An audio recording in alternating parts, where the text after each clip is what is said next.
नमस्कार। उत्तराखंड की खबरों में आपका स्वागत है और मैं आपके साथ प्रिया बिस्ट। बुलेटिन की शुरुआत करते हैं। मुख्यमंत्री पुष्कर सिंह धामी ने कहा कि मुजफ्फरनगर उत्तराखंड आंदोलन के इतिहास से गहराई से जुड़ा हुआ स्थान है। रामपुर तिराहा की घटना प्रदेश की राज्य स्थापना की सोच और बलिदानों की याद दिलाती है। जब भी वो वहां से गुजरते हैं तो आंदोलनकारियों और शहीदों को नमन करते हैं और हर साल 2 अक्टूबर को श्रद्धांजलि सभा के जरिए सभी बलिदानियों का स्मरण किया जाता है। वहीं चारधाम यात्रा को लेकर उन्होंने कहा कि यात्रियों और श्रद्धालुओं की सुरक्षा सरकार की सर्वोच्च प्राथमिकता है। यात्रा का स्वरूप लगातार विस्तृत होता जा रहा है, इसीलिए सुरक्षा और व्यवस्थाओं को और मजबूत किया जा रहा है ताकि किसी भी यात्री को कोई भी परेशानी या कठिनाई ना हो और सभी की यात्रा सुरक्षित व सुगम बने। मोबाइल पर प्रतिबंध जैसे निर्णय भी इसी उद्देश्य से लिए गए हैं। साथ ही भूमि विवाद के सवाल पर मुख्यमंत्री ने कहा कि सरकार अपने स्तर से सभी जरूरी काम कर रही है। ये विषय राजनीति का नहीं है, ऐसे आपसी समझ और संवेदनशीलता के साथ जल्द समाप्त किया जाना चाहिए। मुजफ्फरनगर से जाना हो रहा है क्योंकि रास्ते में है मुजफ्फरनगर और हमारे पड़ोस में है। और मुजफ्फरनगर एक बहुत ऐसा स्थान है जहां से उत्तराखंड राज्य स्थापना की बहुत बड़ी यादें जुड़ी हुई हैं, स्मृतियां जुड़ी हुई हैं। यहीं पर मुजफ्फरनगर का जो रामपुर तिराहा है, वहाँ पर रामपुर तिराहा कांड हुआ है। जब भी हम यहाँ से गुजरते हैं उस स्थान को भी नमन करते हैं क्योंकि और प्रत्येक वर्ष 2 अक्टूबर को श्रद्धांजलि सभा होती है। हम सभी उत्तराखंड के आंदोलनकारियों को, हमारे बलिदानियों को, उन सभी का स्मरण करते हैं, उनको नमन करते हैं, श्रद्धांजलि देते हैं। देखिए, चारधाम यात्रा दिनों दिन बढ़ती जा रही है और लगातार उसका स्वरूप बहुत विस्तार लेता जा रहा है। और चारधाम आने वाले सभी यात्री श्रद्धालु, उनकी सुरक्षा हमारे लिए सर्वोच्च प्राथमिकता है। अच्छी यात्रा हो, किसी को कोई परेशानी न हो, किसी कठिनाई का सामना न करना पड़े, उनका सुरक्षित यात्रा हो, उसके लिए सभी प्रावधान किए जा रहे हैं। उसमें सबको सहयोग कर। देखिए, अब वो चूंकि एक ऐसा स्थान है कि मैं समझता हूँ कि उस पर अपने स्तर से सरकार सब काम कर रही है और मुझे लगता है विवाद जो है समाप्त होना चाहिए। इस पर किसी को कोई बहुत ज्यादा राजनीति नहीं करनी चाहिए क्योंकि ये राजनीति का विषय नहीं। कृषि मंत्री गणेश जोशी से उनके शासकीय आवास पर कृषि सहायकों के पदाधिकारियों के साथ एक प्रतिनिधि मंडल ने भेंट की। ये मुलाकात प्रदेश की न्याय पंचायतों में तैनात कृषि सहायकों के मानदेय में हुए उल्लेखनीय वृद्धि के बाद हुई है। इस दौरान प्रतिनिधि मंडल ने कृषि मंत्री गणेश जोशी का फूल की माला और पुष्पगुच्छ भेंट कर आभार जताया। गौरतलब हो कि कृषि मंत्री गणेश जोशी के निर्देशों के बाद कृषि सहायकों का मानदेय 8,300 रुपए से बढ़ाकर 12,391 रुपए कर दिया गया है।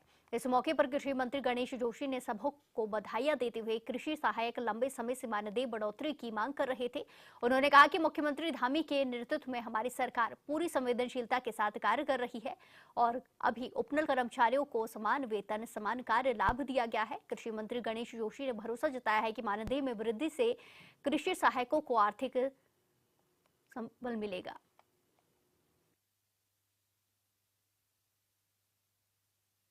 तो मैं नितिन नवीन जी को शुभकामनाएं देता हूं, बधाई देता हूं। विश्व का सबसे अधिक युवा देश है तो भारत है। आज विश्व की आबादी का 60% युवा भारत में रहता है और आज कल उनकी घोषणा हुई है। इससे आज पूरे भारतीय जनता पार्टी के कार्यकर्ताओं में, देश में एक उत्साहवर्धन हुआ है। जहां कांग्रेस का युवा और सपा का युवा 55 साल का है, हमारा युवा बिल्कुल वास्तव में युवा है और निश्चित इसके आने के बाद भारतीय जनता पार्टी को एक नई ताकत मिलेगी, नई गति मिलेगी, देश आगे बढ़ेगा। मैं उनको बहुत शुभकामनाएं देता हूं, बधाई देता हूं। बीजेपी के प्रदेश महामंत्री कुंदन परिहार ने कांग्रेस पर तीखा हमला बोलते हुए कहा कि कांग्रेस का उत्तराखंड से कोई सरोकार नहीं है। अगर कांग्रेस को वास्तव में प्रदेश की चिंता होती तो वो अच्छे और जनहित से जुड़े मुद्दों को लेकर सरकार का ध्यान आकर्षित करती, लेकिन इसके बजाय कांग्रेस लगातार भ्रम फैलाने की राजनीति कर रही है और जनता को गुमराह करने का प्रयास कर रही है। उन्होंने कहा कि कांग्रेस के पास उठाने के लिए कई अच्छे मुद्दे हो सकते हैं, लेकिन वो ऐसा नहीं करती है और केवल नकारात्मक राजनीति में लगी हुई है।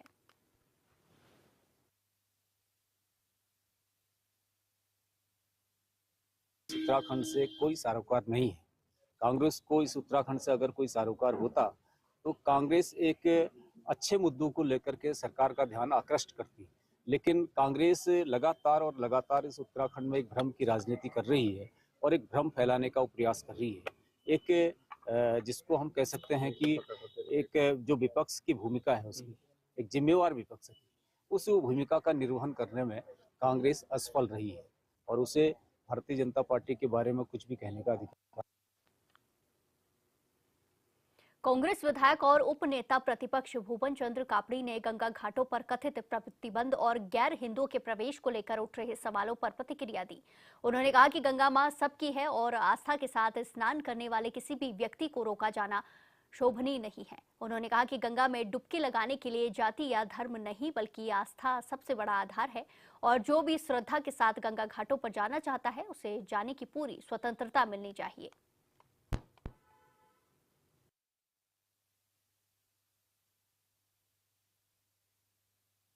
देखिए, गंगा माँ सबकी माँ है। जो गंगा में आस्था के साथ डुबकी लगाना चाहते हैं उनको रोका जाना शोभनीय नहीं है और न्यायोचित भी नहीं है। जो गंगा घाटों में जाकर अराजकता का माहौल पैदा करना चाहते हैं उनको रोकना जरूरी है। तो मुझको ये लगता है कि गंगा जी पे स्नान करने के लिए जाति धर्म से बड़ा आस्था है। जो भी व्यक्ति आस्था के साथ वहां जाना चाह रहा है उसे जाने देना चाहिए। जो आस्था के साथ नहीं जा रहा है, गंगा जी के साथ खिलवाड़ करने जा रहा है, कोई उपद्रव करने जा रहा है, उसके खिलाफ कार्रवाई। गदरपुर विधायक अरविंद पांडे के कैंप कार्यालय पर नोटिस चस्पा किए जाने के मामले में बीजेपी के प्रदेश महामंत्री कुंदन परिहार ने बयान दिया। उन्होंने कहा कि अरविंद पांडे बीजेपी के बहुत वरिष्ठ नेता हैं और उन्होंने सालों तक पार्टी में समर्पित भाव से कार्य किया है। वो अपने क्षेत्र के प्रति बेहद जागरूक रहते हैं और इसी कारण उन्हें लगातार जनता का समर्थन मिलता रहा है। नोटिस को लेकर उन्होंने कहा कि संबंध में पूरी जानकारी संबंधित पक्ष के संज्ञान में होगी और अगर किसी प्रकार का कोई नोटिस आया है तो उसका जवाब निश्चित रूप से कानून समस्त प्रक्रिया के तहत दिया जाएगा, चाहे मामला अतिक्रमण का हो या किसी अन्य प्रकार का। पार्टी और विधायक दोनों ही कानून का सम्मान करते हुए जरूरी जवाब प्रस्तुत करेंगे।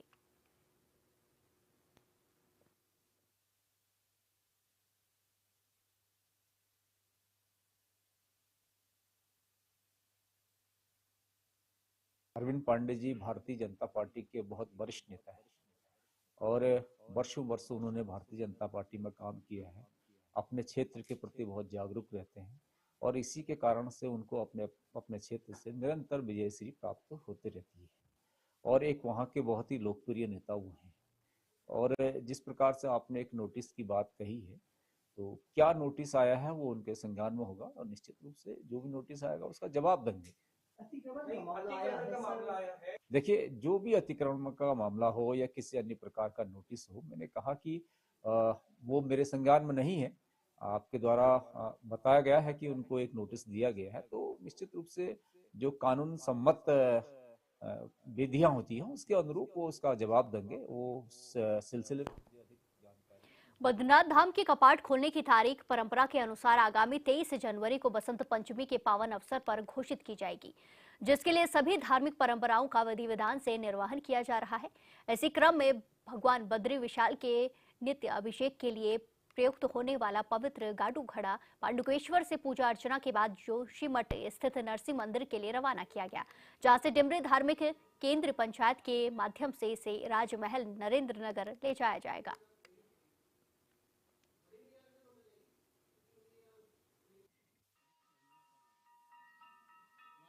यहाँ पे भोग प्रसाद बनता है, भोग प्रसाद लगता है, भगवान घड़े की पूजा होती है। उसके बाद हम लोग नरसिंह मंदिर में यहाँ पे पूजा करने के बाद ज्योतिर्मठ नरसिंह मंदिर जाएंगे और ये जो गाड़ू घड़ा है आज शाम को लक्ष्मी नारायण मंदिर डिम्बर में स्थापित होगा और कल सुबह 10 बजे हम लोग नरेंद्र नगर टिहरी दरबार में जाएंगे, जहाँ से परसों 23 तारीख को घड़े की पूजा होगी।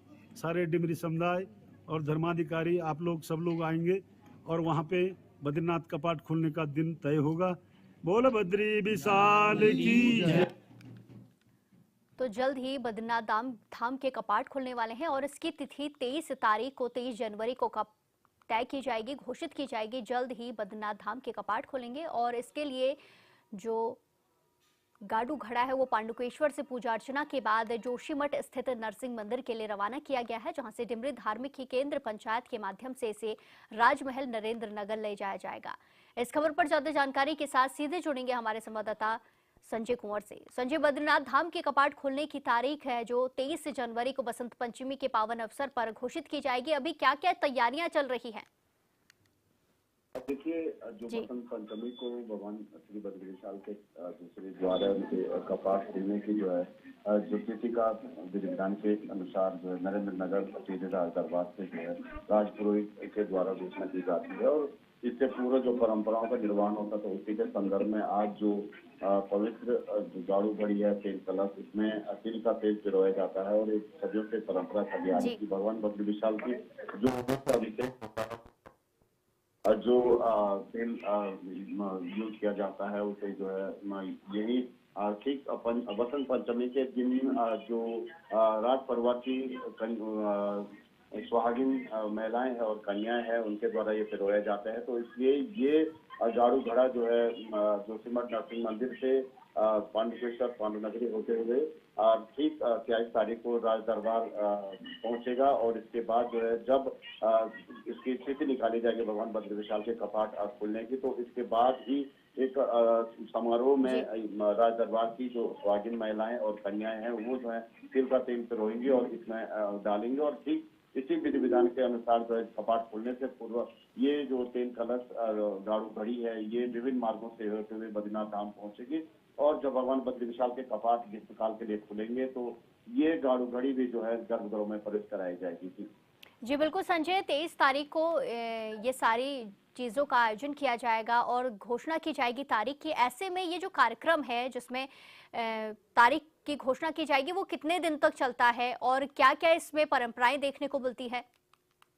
कि हर वर्ष जो अभी देखिए शीतकाल चल रहा है, शीतकाल में भगवान बद्री विशाल के कपाट बंद हैं और जो मनुष्यों द्वारा पूजन होता है वो ग्रीष्मकाल में होता है, तो लिहाजा कपाट खोलने से पूर्व जो है सदियों से परंपरा चली आ रही थी। बोलांदा बद्री कहते थे कि तेरे राज दरबार से ही जो है भगवान बद्री विशाल के कपाट खोलने की तिथि का गणना की जाती है। तो एक विशेष समारोह जो है बसंत पंचमी के दिन अटेरे राज दरबार में किया जाएगा और नरेंद्र नगर में इसकी विधिवत तैयारियां चल रही है। मंदिर समिति के आला अधिकारी वहाँ पे हैं और जो मुख्य पुजारी रावल जी हैं वो भी पहुंच चुके हैं और धर्माधिकारी से अन्य जो इस कार्यक्रम के जो अतिथि होते हैं वहाँ पे मौजूद हैं और राज दरबार में जो इनका कुल पुरोहित होते हैं जो राज पुरोहित हैं उनकी उपस्थिति में जो है एक पंचांग गणना के बाद इस जो है तिथि का जो है तिथि निकाली जाएगी और इसके बाद ही जो है भगवान बद्री विशाल के कपाट जो खोलने की जो तिथि सामने आएगी उसको जी बिल्कुल 23 जनवरी को कपाट खोलने की तारीख की घोषणा होगी। देखना होगा कि क्या कुछ तारीख निकलकर सामने आती है। धन्यवाद संजय हमारे साथ तमाम जानकारी साझा करने के लिए।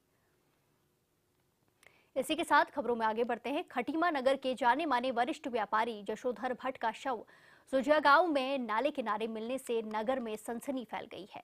जानकारी के मुताबिक जशोधर भट्ट मंगलवार की सुबह अपनी बाइक से ऑफिस जाने के लिए घर से निकले थे। इसके बाद शव सुजिया गांव में नाले किनारे झाड़ियों में पाया गया। शव के पास एक पिस्टल मिली है और उनकी बाइक भी खड़ी थी। घटना की सूचना मिलते ही एसआई किशोर पंथ अपनी टीम के साथ मौके पर पहुंचे और शव को अपने कब्जे में लेकर जांच पड़ताल में जुट गए हैं। फॉरेंसिक एक्सपर्ट के मुताबिक प्रथम दृश्य से ये घटना आत्महत्या लग रही है। मृतक के पास से पुलिस को एक सुसाइड नोट भी मिला है जिसमें मृतक ने खुद अपनी इच्छा से आत्महत्या करने की बात लिखी है। फिलहाल पुलिस हर पहलू से मामले की जांच पड़ताल में जुटी है। ये गांव वालों को इस तरह से मुझे सूचना आई थी तकरीबन 1:30 बजे के आसपास। उसके बाद मैंने 1:50 में एसआई सर को कॉल की। फिर वो लोग आए हैं, फिर उन्होंने चेक किया तो जेब में से आधार कार्ड वगैरह देख के शिनाख्त हुई है इनकी। ये कंजाबाग निवासी है करके जसोधर कहते हैं भट्ट जी इनका नाम है और सुसाइड केस है शायद। ये इसकी कार्रवाई एसआई सर जो भी है शासन प्रशासन कर रहे हैं। जसोधर भट्ट नाम के व्यक्ति का शव जो है कल हमें प्राप्त हुआ था, जिसमें सिर में उनके गोली के निशान थे और रात्रि में पोस्टमार्टम के उपरांत हमने शव जो है उनके परिजनों को सौंप दिया था। बाकी जो भी घटनाक्रम होंगे वो पोस्टमार्टम की रिपोर्ट के बाद ही पता चल पाएगा। ये खबर खटीमा से सामने आई है, जहां नाले किनारे व्यापारी का शव मिलने से इलाके में सनसनी फैली है। जहां शव के साथ एक सुसाइड नोट और बाइक और पिस्टल भी पुलिस ने बरामद की है। ऐसे में अंदाजा लगाया जा रहा है कि ये सुसाइड का मामला है। शव के पास से सुसाइड नोट और एक पिस्टल बरामद की गई है।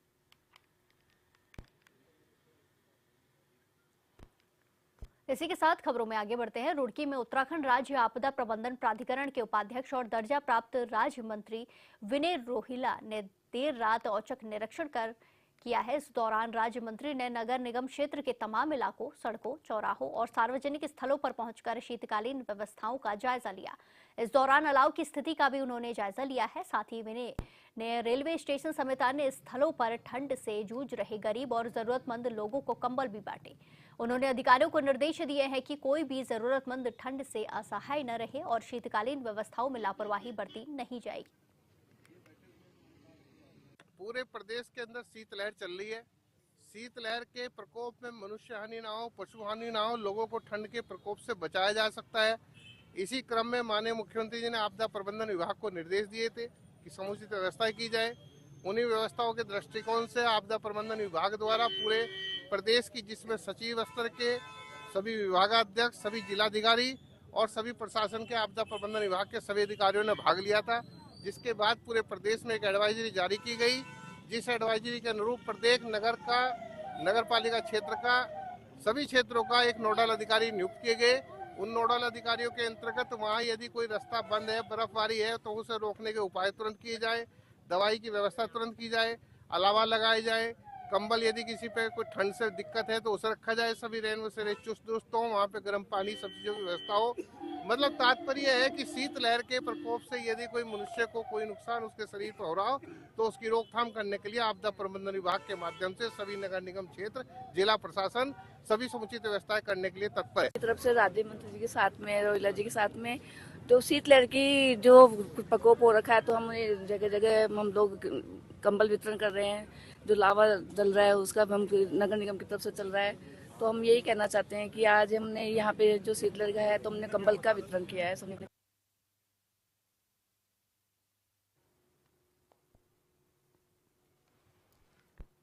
इसी के साथ खबरों में आगे बढ़ते हैं। MPLADS यानी कि member of parliament local area development scheme को 23 दिसंबर 1993 को शुरू किया गया। इसका उद्देश्य राष्ट्रीय एकता और सद्भाव को बढ़ावा देना है।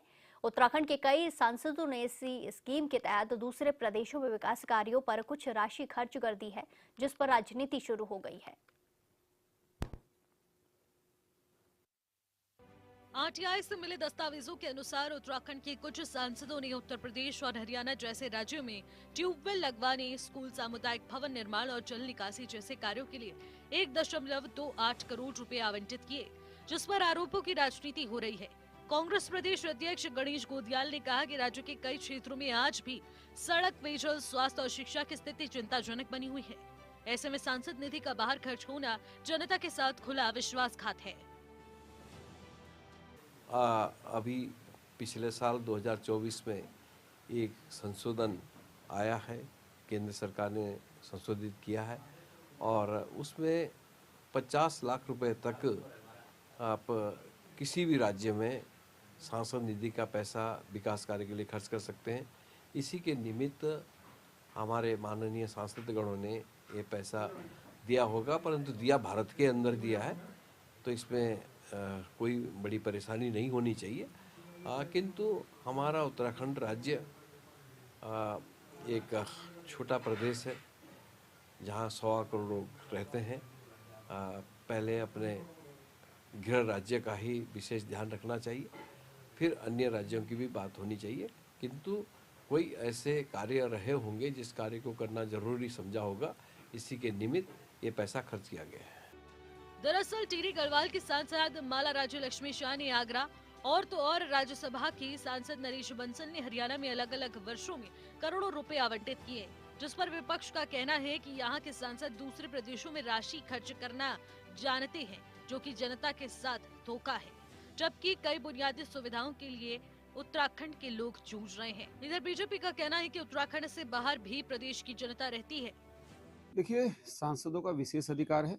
2024 के बाद जो नया नियम आए उसमें सांसद 50 लाख तो प्रति वर्ष अपनी निधि का अन्य राज्यों में पूरे भारत में कहीं भी खर्च कर सकता है। पहली बात तो हमें क्षेत्रवाद, भाषावाद, इस पर राजनीति नहीं करनी चाहिए, छोटी चीजों पर नहीं बांटना चाहिए। लेकिन अगर कांग्रेस इस प्रकार की बात कर रही है तो कांग्रेस के सांसदों ने तो गोवा और महाराष्ट्र तक जो है सांसद निधि दी है, उसके भी आंकड़े आपको मैं दे देता हूँ।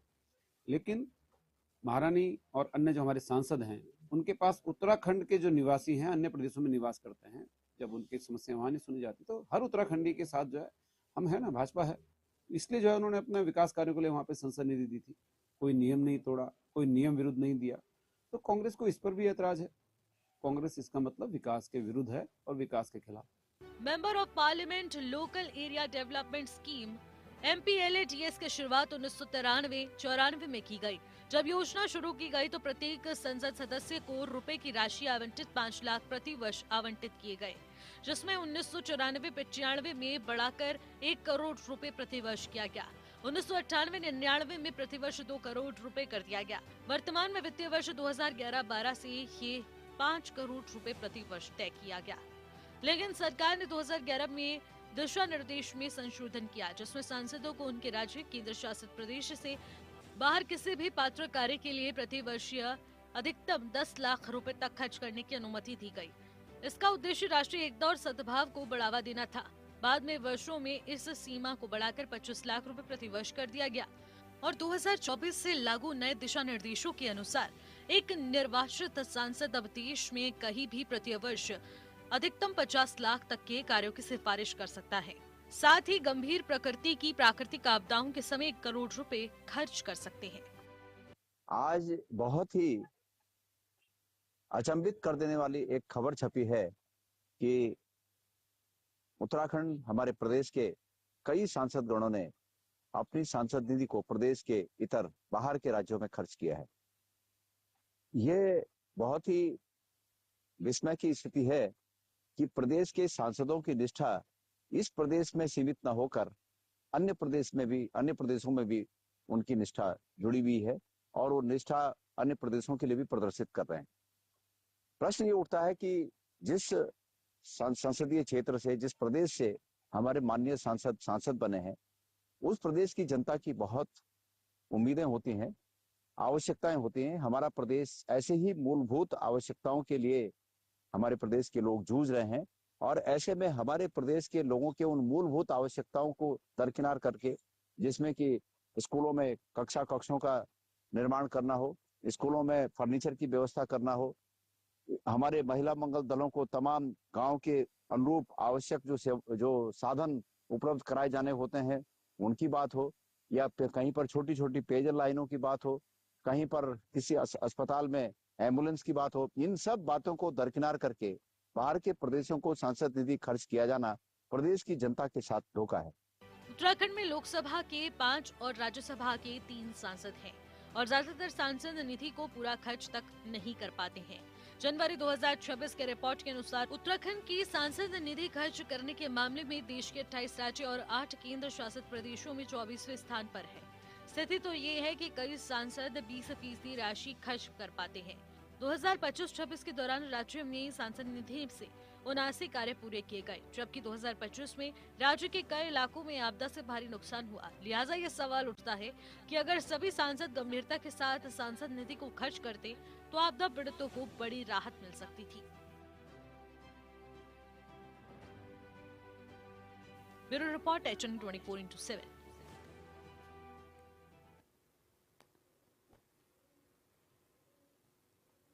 इस बुलेटिन में फिलहाल के लिए इतना ही। बाकी तमाम खबरों के लिए देखते रहिए HN 24/7। नमस्कार।